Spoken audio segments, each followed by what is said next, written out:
আমি দেখিছোঁ যে শিৱসাগৰতেই হওক বা অসমতেই হওক একাংশ লোকে সাম্প্ৰদায়িক বিষ বাষ্প বিয়পাবৰ বাবে বাৰে বাৰে কূট কৌশল ৰচনা কৰি আহিছে।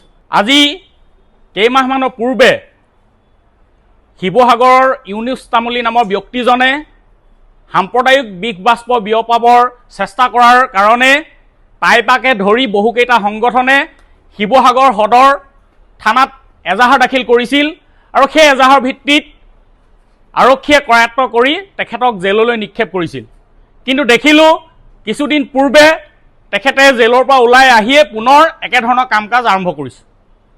আৰু যোৱাকালি সংবাদমেল যোগে এই ইউনুছ তামুলী নামৰ ব্যক্তিজনে যি ধৰণৰ উদ্ভট মন্তব্য কৰিছে আমাৰ আহোম সমাজক ক্ষুব্ধ কৰি তুলিছে।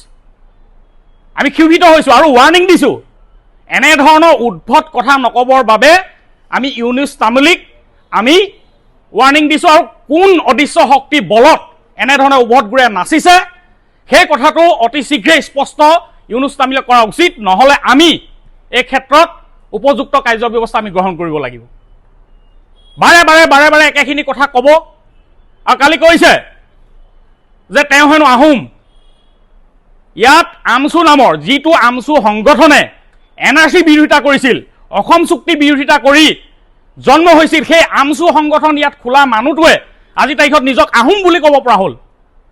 নামনিৰ যিখিনি মিয়া বুলি কোৱা যায়, সাধাৰণতে যিটো মিয়া শব্দ বুজিলে আমি অভিবাসী বাংলাদেশী মুছলমানৰ কথা জানো, যিটো শব্দ আমি অভিবাসী বাংলাদেশী মুছলমানৰ কাৰণে ব্যৱহাৰ কৰোঁ মিয়া নামৰ শব্দটো, এই মিয়া মানুহখিনি ৰক্ষণাবেক্ষণ দিবলৈ গৈ তেওঁলোকে আমাৰ যিসকল খিলঞ্জীয়া গৰীয়া মানুহ আছে তাক একাকাৰ কৰিব বিচাৰিছে, আহোম মানুহক একাকাৰ কৰিব বিচাৰিছে, আহোমক মিয়াৰ লগত হনা পুটুকা কৰি মিয়াৰ বংশধৰ কৰিব বিচাৰিছে। এই কথাটো কেতিয়াও সহ্য কৰা নহ'ব, এই কথাটো সহ্য কৰা নহ'ব। আজি ৱাৰ্ণিং দিয়া হৈছে যে এই কথাবোৰ অতি শীঘ্ৰে তেখেতসকলে বন্ধ কৰা উচিত, ইউনুছ তামুলী এই কথাবিলাক বন্ধ কৰা উচিত। ইউনুছ তামুলী যিহেতু শিৱসাগৰৰ বাসিন্দা, তেখেতে শিৱসাগৰৰ কথা জানে, আহোমৰ কথা জানে, আৰু ইয়াত উদ্ভণ্ডালি নকৰিবৰ কাৰণে আমি কিন্তু তাই পাই আজি সকীয়াই দিছোঁ। আমাৰ সমগ্ৰ অসমৰ আমাৰ যুৱকৰ্মীসকল আজি তাৰিখত উদ্বিগ্ন হৈ আছে, আজি তাৰিখত খঙত জ্বলি আছে, আমালৈ বাৰম্বাৰ ফোন আহি আছে যে দাদা কি হৈছে। গতিকে এই কথাটোৱে যাতে এটা গুৰুতৰ ৰূপ নলয় তাৰ বাবে আমি সকীয়াই দিব বিচাৰিছোঁ। আৰু আমি চৰকাৰ প্ৰশাসনক আমি আহ্বান জনাইছোঁ যে এনেধৰণৰ মানুহবিলাকক যি এনেধৰণৰ উদ্ভট কথা কৈ সমাজৰ সাম্প্ৰদায়িক যিটো সম্প্ৰীতি বিনষ্ট কৰিব খোজে, কোনোবা জনগোষ্ঠীক অপমান কৰিব বিচাৰে আহোমৰ দৰে জনগোষ্ঠীক, এনে ব্যক্তিক তেখেতসকলে জেলত চিৰদিনৰ কাৰণে বন্ধ কৰি থ'ব লাগে। তেওঁ কালি প্ৰত্যাহ্বান জনাইছে যে যিবিলাক সংগঠনে কেছ দিছে সেই সংগঠনসমূহক হেনো বাঘৰ দৰে জঁপিয়াই পৰিব। সাহস আছে? আমি আজি শিৱসাগৰ মাজমজিয়াত থিয় হৈ আছোঁ, বাঘৰ দৰে জঁপিয়াই পৰিবলৈ সাহস আছে? তো আহোম জনগোষ্ঠীক লৈ তেনেকুৱা কথা ক'ব, তাই পাই তেওঁ সাম্প্ৰদায়িক সম্প্ৰীতি বিনষ্ট কৰাৰ কাৰণে তেখেতৰ বিপৰীতে এজাহাৰ দিলে আমাক ভাবুকি দিব, এই কথাটো সহ্য কৰা নহ'ব। আজি এইটো আল্টিমেটাম দিয়া হৈছে, আমি গণতান্ত্ৰিক সংগঠন, আমি আইন হাতত তুলি ল'ব নিবিচাৰোঁ, সেইবাবে আমি আৰক্ষীক কাষ চাপিছিলোঁ।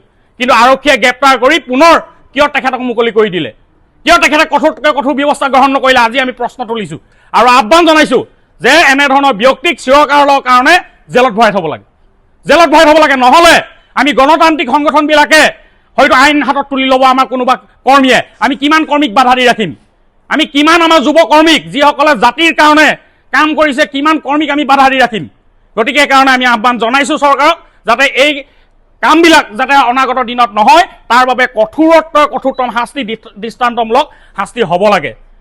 1662 চনত যেতিয়া ঢাকা বংগ নবাব মিৰ জুমলাই যেতিয়া অসম আক্ৰমণ কৰিছিল, এই অসম আক্ৰমণ কৰাৰ পাছত গড়গাঁও কাৰেংঘৰ অৱস্থা নাইকিয়া কৰি দিছিল, অসমীয়া মানুহৰ মাজত হাহাকাৰ অৱস্থা সৃষ্টি হৈছিল আৰু চৰকাৰেও জয়ধ্বজ সিংহক অপমানজনক চুক্তি কৰিবলৈ বাধ্য কৰিছিল।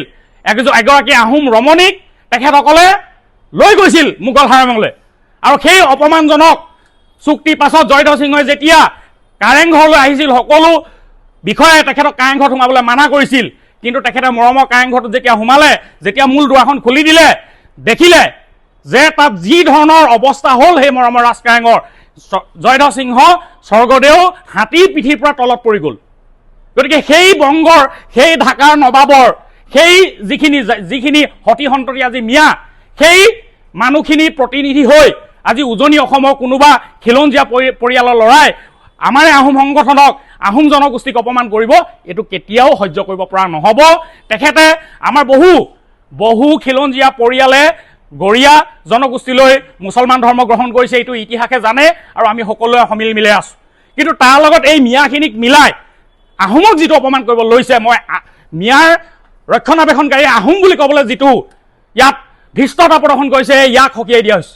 এই কথা সকীয়াই দিয়া হৈছে আৰু আমাৰ ইতিমধ্যেই কেছ ৰেজিষ্টাৰ হৈ আছে সদৰ থানাত, আৰু এখন কেছ দিয়াৰ প্ৰয়োজন নাই।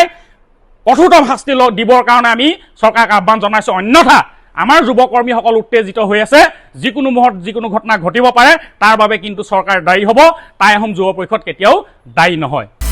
আপুনি বিচৰা বাতৰি পাব কেৱল নিউজ 18 এপত। নিউজ 18 এপ ডাউনলোড কৰিবলৈ স্কেন কৰক এই QR কোড। গুগল প্লে ষ্টৰতো পাব এই নিউজ 18 এপ।